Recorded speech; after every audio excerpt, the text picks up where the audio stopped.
एउटा कथा कहाँबाट सुरु हुन्छ? कसरी एउटा सानो विचार, एउटा दन्त्य कथा, एउटा ठूलो विश्वव्यापी बजारमा पुग्ने सम्पत्ति बन्न सक्छ? आज हामी यही यात्रालाई हेर्दैछौं। ल सुरु गरौँ है त। एकछिन कल्पना गरौँ है त। घना जंगलमा एउटा सानो बाँदर हिलोमा फसेको छ। ऊ जति बाहिर निस्कन खोज्छ उति नै गहिरो डुब्दै जान्छ। उसको चिच्याहट कसैले सुन्दैन जबसम्म त्यहाँबाट एउटा हात्ती गुज्रिँदैन। हो, यहीँबाट हाम्रो कथा सुरु हुन्छ।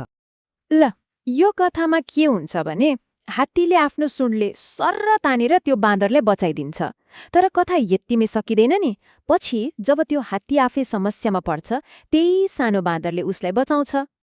र यसको मूल सन्देश एकदमै सरल, तर कति शक्तिशाली होइन त? को सानो को ठूलो भन्ने कुराले केही फरक पार्दैन। सहयोग र दयाको भावनाले ठूलठूला परिवर्तन ल्याउन सक्छ। यही नै हो त्यो विचारको बीज जसले कथालाई जन्म दिन्छ। तर एउटा आइडिया त भयो होइन? त्यसलाई एउटा आकार, एउटा संरचना कसरी दिने त? हो, यही प्रश्नले हामीलाई लुई ब्रेलको कथामा पुर्याउँछ। उनले सञ्चारको एउटा ठूलो समस्यालाई समाधान गरेका थिए। सोच्नुस् त कस्तो होला, जहाँ केवल सुनेर सिक्नुपर्छ। ब्रेललाई पढ्न र लेख्न मन थियो, तर कसरी? उनले त्यतिबेला भएका प्रणालीहरूमा समस्या देखे र यही समस्याले उनलाई एउटा नयाँ, राम्रो तरिका खोज्न लगायो।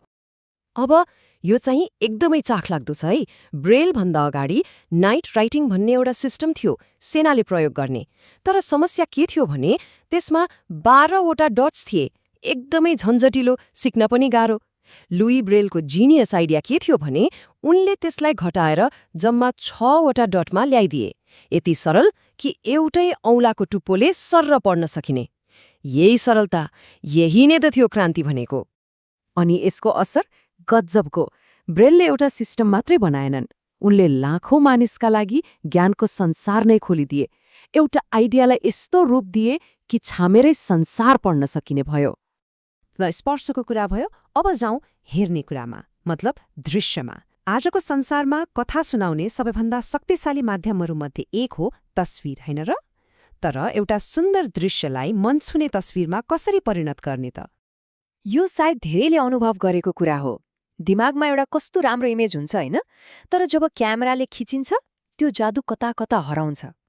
यसका लागि कला मात्रै भएर पुग्दैन, थोरै टेक्निक पनि चाहिन्छ।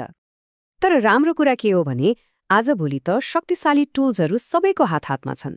जस्तै सही समयमा फोटो खिच्ने, गोल्डन आवर भन्छन् नि, बिहान घाम झुल्किने बेला वा बेलुका अस्ताउने बेलाको त्यो नरम प्रकाश। अनि कम्पोजिसन, डायगोनल लाइनहरू प्रयोग गर्यो भने हेर्ने मान्छेको आँखा फोटोभित्रै घुम्छ। अनि पोर्ट्रेट मोड जस्ता फिचरहरूले त ब्याकग्राउन्डलाई धमिलो बनाएर सब्जेक्टलाई टक्क बाहिर निकाल्दिन्छ। यस्तै सानसाना कुराले साधारण फोटोलाई पनि असाधारण बनाइदिन्छ। ल, हेर्नुहोस् है, कथाको जन्म भयो, त्यसलाई एउटा संरचना पनि दियौं अनि त्यसको एउटा दृश्य रूप पनि बनायौं। तर आजको डिजिटल दुनियाँमा एउटा फोटो खिचेपछि के हुन्छ त? त्यो कसरी संसारभरि फैलिन्छ? हो, यो प्रश्नले हामीलाई स्टक मिडिया र लाइसेन्सिङको दुनियाँमा लैजान्छ। यो एउटा यस्तो सिस्टम हो जसले गर्दा सृजना गर्ने मान्छेले आफ्नो काम संसारभरिका मानिसहरूसँग शेयर गर्न सक्छ अनि त्यसबाट केही आम्दानी पनि गर्न सक्छ। यो टेबलले यो कुरालाई एकदमै सजिलोसँग देखाउँछ। जस्तै कसैले फ्री लाइसेन्सको फोटो प्रयोग गर्छ भने फोटो बनाउने मान्छेलाई क्रेडिट दिनुपर्छ। तर यदि प्रो वा एक्सटेन्डेड लाइसेन्स किन्यो भने त्यो फोटो लाखौं पटक प्रिन्ट गर्न पाइयो, ठूलो कानुनी सुरक्षा पनि पाइयो अनि क्रेडिट पनि दिनु परेन। हेर्नुहोस् त कसरी एउटा आइडिया, एउटा फोटो, एउटा विश्वव्यापी बजारमा किनबेच हुने सम्पत्ति बन्यो। ल, अब सबै कुरालाई एकै ठाउँमा जोडौँ है त। याद छ हामीले सुरु गरेको त्यो सानो दन्त्य कथा, हात्ती र बाँदरको? त्यो आइडिया आज पनि जीवित छ, तर फरक फरक रूपमा, नयाँ नयाँ अवतारमा। यो तस्विर हेर्नुहोस् त, यो एउटा स्टक मिडिया साइटमा पाइने आधुनिक डिजिटल आर्ट हो। तर यसको कथाको चुरो के हो? त्यही हो ठूलो र सानोको दोस्ती, एक अर्कालाई गर्ने सहयोग। यिनै हुन् आर्किटाइप भनेका। यस्ता कथाहरू जो कहिल्यै पुरानो हुँदैनन्, बस नयाँ रूपमा देखा पर्छन्। यो कुरा संसारभरि सत्य छ। नेपालकै एउटा बालबालिकाको कार्टुनमा पनि नोनु भन्ने हात्ती र उसका साथीहरूले साना साना मुसाहरूलाई मद्दत गर्छन्। कथा फरक, पात्र फरक, तर भाव, त्यो मूल सन्देश उही हो, दया र सहयोगको शक्ति। भनेपछि हामीले एउटा आइडियाको पुरै जीवनचक्र हेर्यौं होइन त? एउटा सानो नैतिक कथाबाट सुरु भयो, त्यसले ब्रेलको जस्तो एउटा संरक्षित भाषाको रूप लियो, अनि फोटोग्राफी जस्तो एउटा दृश्य कलामा ढल्यो, र अन्त्यमा लाइसेन्स पाएर एउटा डिजिटल सम्पत्तिको रूपमा संसारभरि फैलियो। यसले हामीलाई एउटा निकै महत्त्वपूर्ण प्रश्नमा ल्याएर छोड्छ। आज हामीसँग कथा सुनाउनका लागि लाखौं साधनहरू छन्, होइन? तर वास्तवमा कुन कथा टिक्छ त?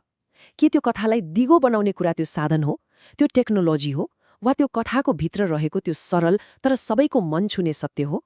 यो साँच्चै सोच्नुपर्ने कुरा हो।